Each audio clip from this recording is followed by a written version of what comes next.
Oi, terceiro ano. Agora a gente vai fazer para vocês a quarta aula de filosofia, que está no módulo que vai abranger o assunto do módulo 4 da apostila de vocês, de filosofia. Ok? Gente, lembra que a gente começou a estudar Instituto de Frankfurt? Pois é, aí agora a gente vai ver detalhadamente a contribuição de cada pensador para a teoria do Instituto de Frankfurt, tá? Gente, primeiro cara que a gente vai ver é Max Horkheimer, tá? Tá na página 15. Olha, gente, primeira coisa que eu quero falar a respeito dele é uma teoria meio árida, meio ruim de mastigar, porém é importante. Alguns pontos são extremamente importantes. Gente, o Max Horkheimer, ele defendeu como professor universitário e depois como líder de um grupo de estudos de um instituto que veio a se chamar Instituto de Estudos Sociais, né? Instituto de Pesquisa Social da Universidade de Frankfurt. Depois passou a se chamar Escola de Frankfurt. Muito bem. A principal teoria de Horkheimer era a teoria crítica. Gente, para resumir a teoria crítica, os fenômenos da sociedade, e principalmente os fenômenos que causavam mal-estar social como um subproduto do desenvolvimento capitalista, eram aceitos assim, sem contestação. Eram simplesmente aceitos como um subproduto do capitalismo. Aí, essa própria escola de Frankfurt, que tinha um viés político, veja bem, um viés político, é uma visão política marxista da situação do início do capitalismo, final do século XVIII, início do século XIX. Gente, essa teoria crítica, ela propôs o seguinte: combinar a análise política desses fenômenos, principalmente os que causavam desconforto na sociedade, a luta de classes, as condições precárias dos trabalhadores, né, do proletariado, segundo a teoria marxista, né, que eu falei na aula passada, com uma pesquisa social e cultural, né, coletada empiricamente, assim, na experiência mesmo, perguntar para as pessoas, olha, o que está acontecendo, e pá, parará, papá, me ajuda, responde umas perguntas, aquela coisa de instituto de pesquisa. Gente, combinando essas duas teorias, nós temos uma força maior na argumentação usada para explicar os efeitos desagradáveis do início do capitalismo, certo? Porque o capitalismo era o sinônimo do progresso da sociedade na época. E a teoria marxista descrevia que o capitalismo iria se autoconsumir, porque ele era baseado numa dialética, num confronto de ideias entre os donos do capital de produção e o proletariado, que vendia o trabalho dele para se sustentar. Vendia, né, cada um vendia o seu trabalho, a força de trabalho, para se sustentar. Lembra daquela história da mais-valia? Só que esses caras que vendiam a força de trabalho, eles estavam sendo alienados pelo trabalho e pela diversão. A diversão, lembra que a gente falou da comunicação em massa, da produção cultural? Lembra disso? Então, tudo isso alienaria o indivíduo no início do processo de capitalismo. Porém, essa teoria crítica, ela pretendia explicar melhor esses efeitos nocivos através de uma análise mais criteriosa social, uma análise social mais criteriosa e uma análise cultural. Gente, o que é uma análise cultural?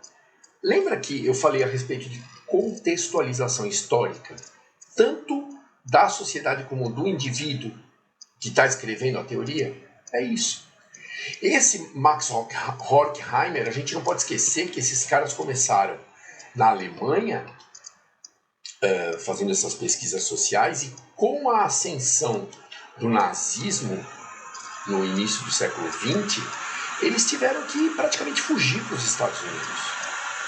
Então, a gente tem que pensar na situação política da Alemanha, no caso, e da Inglaterra, que era o principal centro de expansão capitalista na Europa, e nós temos que pensar também na situação cultural, no contexto histórico-cultural do indivíduo que desenvolve essas teorias. Por que isso é muito importante, gente? Porque no desenvolvimento da teoria, o cara que está desenvolvendo, o cara que está escrevendo a teoria dele, o cara que está fazendo uma tese, né, que está tentando analisar a problemática e explicar racionalmente, ele é influenciado pelas ideias do momento, ele é influenciado pelos acontecimentos na sociedade. O nazismo, a ascensão do partido nazista na Alemanha, lembra que eu falei para vocês que a Alemanha estava fragilizada por causa da Primeira Guerra, e aí o Adolf Hitler começou a pregar uma ideologia, não esqueçam essa palavra, a ideologia sempre influencia a produção cultural e inclusive os pensadores que percebem essa influência. Todos os caras que escrevem, economistas, historiadores, que mais? Os próprios filósofos, sociólogos, os psicólogos, eles são influenciados pela imposição cultural. Lembra que eu comentei com vocês a respeito de um cara chamado Goebbels, que era o ministro da comunicação do Adolf Hitler? E esse Goebbels, ele era o responsável intelectual, ele era o mentor intelectual de todas as propagandas que se fazia na Alemanha a respeito da supremacia ariana, a respeito da superioridade dos alemães em relação aos outros povos, principalmente em relação aos judeus e às minorias, né, que hoje em dia a gente chama de minorias, né, os negros, os gays, os judeus, os orientais, enfim, judeus, negros, gays, orientais, enfim, todas as minorias que existiam na Alemanha. E a Alemanha, associada a esse espírito de entusiasmo com o povo, né, é um espírito demagogo, né, é um discurso demagogo que foi desenvolvido pelo Adolf Hitler, aproveitando da fragilidade dos alemães, enaltecendo a superioridade deles. Imagina, você tá lá triste, alguém chega e começa, não, porque você é um cara, gente boa, chuchu, você é lindo, maravilhoso, cheiroso, você tem mais aqui para a luta. É um discurso de incentivo, né? É um discurso de motivação. E foi o que o nazismo usou na Alemanha. E como? Através da propaganda. E essa propaganda influenciou esses caras que fizeram essa teoria crítica? Lógico. Esses caras perceberam que um povo ele era totalmente manipulado por uma propaganda, por uma indústria cultural. Veja só, trazendo da teoria marxista, né, que lembra que eu falei que o viés da escola de Frankfurt, o início, né, o abrir dos trabalhos deles era a teoria marxista. Então a teoria marxista falava sobre a mais-valia, sobre a alienação, sobre o conflito de classes, a luta de classes, a tomada de poder pelo proletariado, baseado na Revolução Russa de 1917, enfim. E pregava também que o capitalismo se autoconsumiria, né? Ele se ele se autodestruiria. Lembra que eu falei para vocês também a respeito do dono dos meios de produção ser movido pelo lucro? Então, esse lucro seria direcionado para desenvolvimento tecnológico. E com o desenvolvimento tecnológico, esse industrial, esse dono dos meios de produção, adquiriria máquinas para fazer o trabalho dos indivíduos, que eram incentivados, eram forçados a trabalhar cada vez mais para dar mais lucro pro industrial, pro patrão. Porém, as máquinas, elas não iriam produzir mais, elas não receberiam pagamento, então elas não iriam produzir esse excedente que gerava o lucro para o patrão. Portanto, o capitalismo se autoconsumiria. Aí a história da luta de classes era para apressar a queda do capitalismo e a ascensão do proletariado. Esse instituto de pesquisa de Frankfurt percebeu toda essa influência. Primeiro, a ideologia. A primeira coisa que eles perceberam foi que a ideologia é muito poderosa numa propaganda em massa, certo? Todo programa gerado defendendo uma ideologia política, ele tem o poder de transformar muitas cabeças, certo? De direcionar os rumos daquela sociedade. E em segundo lugar, aquela alienação criada pela rotina do trabalhador, que se preocuparia em trabalhar e se divertir, fazia com que, nessa parte, e se divertir, ele consumisse massivamente essa cultura industrializada, essa cultura massificante, essa cultura fabricada. E essa cultura, por sua vez, era influenciada pela ideologia. Portanto, a teoria crítica não aceitava alguns fenômenos da sociedade, não aceitava a explicação de que alguns fenômenos da sociedade seriam causados somente pela expansão do capitalismo, pelo crescimento da dinâmica capitalista. É isso. E a teoria crítica, ela vem dizer também que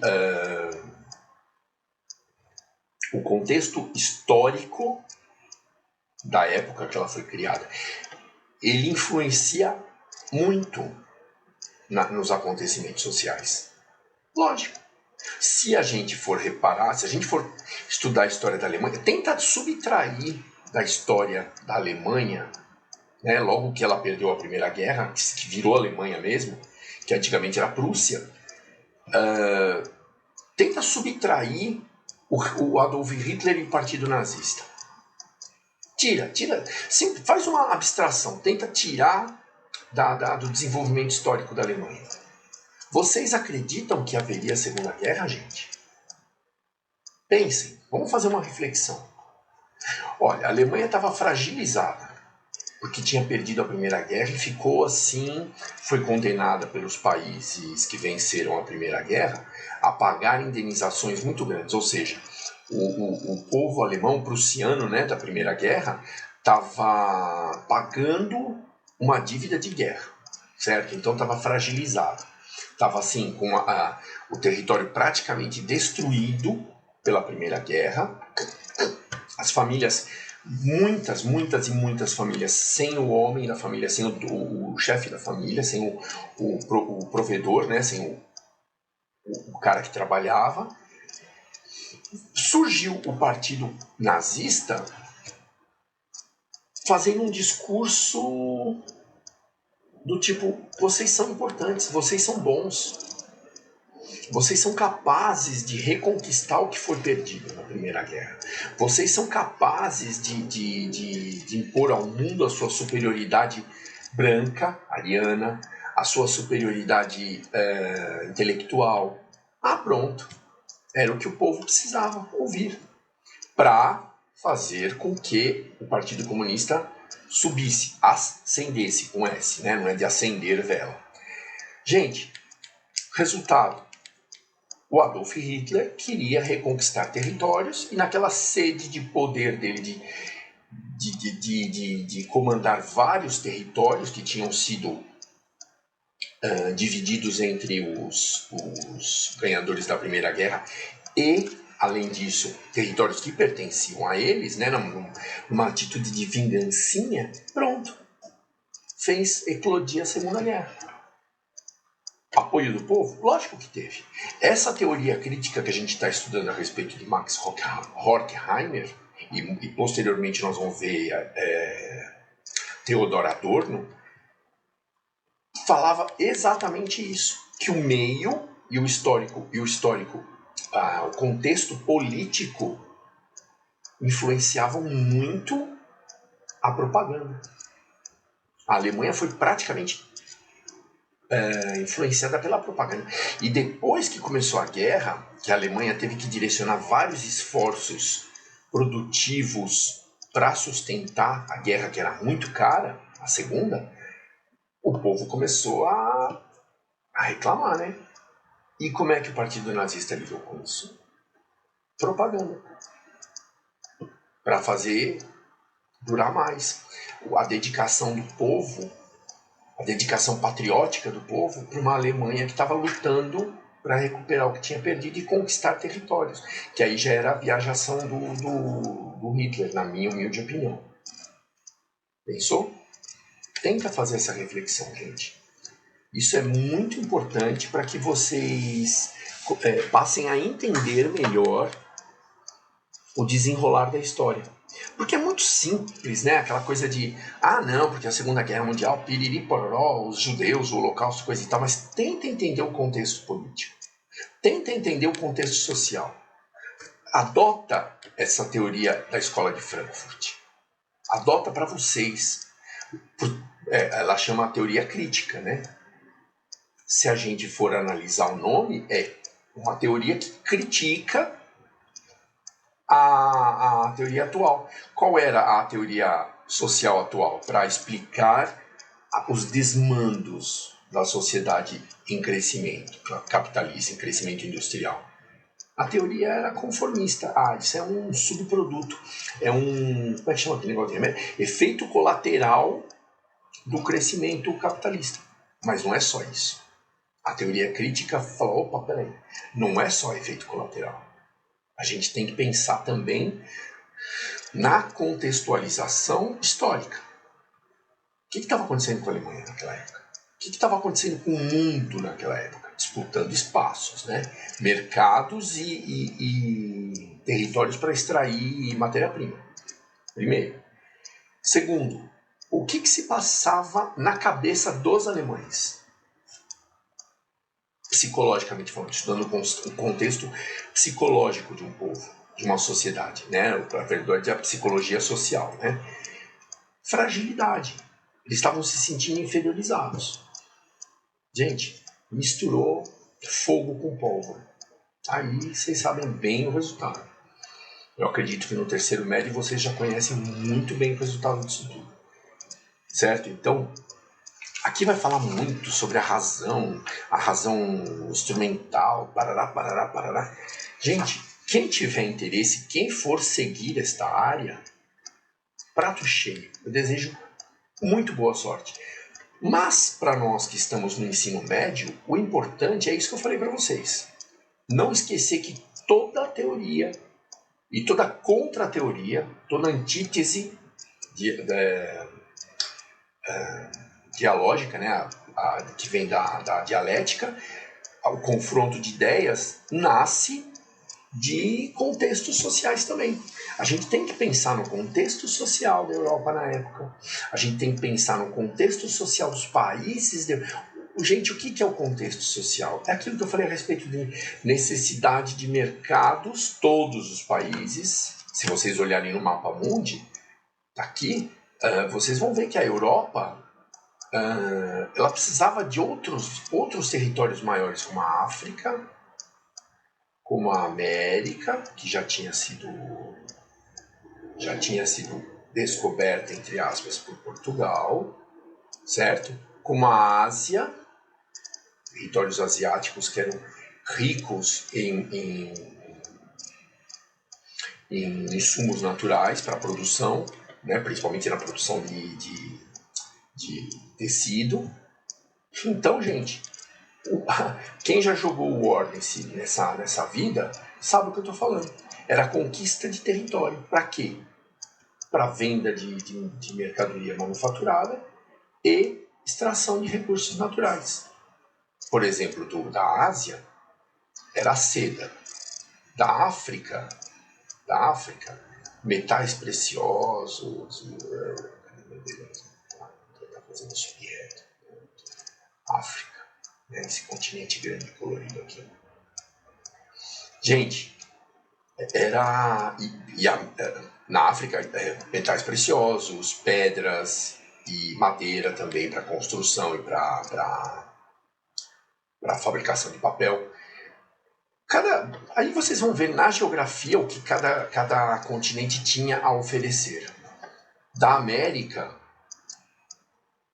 aí a América ia açúcar, na Europa ia café, que era distribuído nas fábricas europeias no início da produção, para dar um ânimo para o pessoal cansado, sabe, que trabalhava 12, 14 horas por dia. Pensa bem, o café brasileiro era extremamente importante. Gente, tudo se conecta. Basta a gente entender um pouquinho de história. Basta a gente pensar em como estava um povo, uma sociedade, como estava o estado psicológico da sociedade em resultado do contexto histórico, certo? Então, o que eu tinha para falar para vocês a respeito de Max Horkheimer é isso.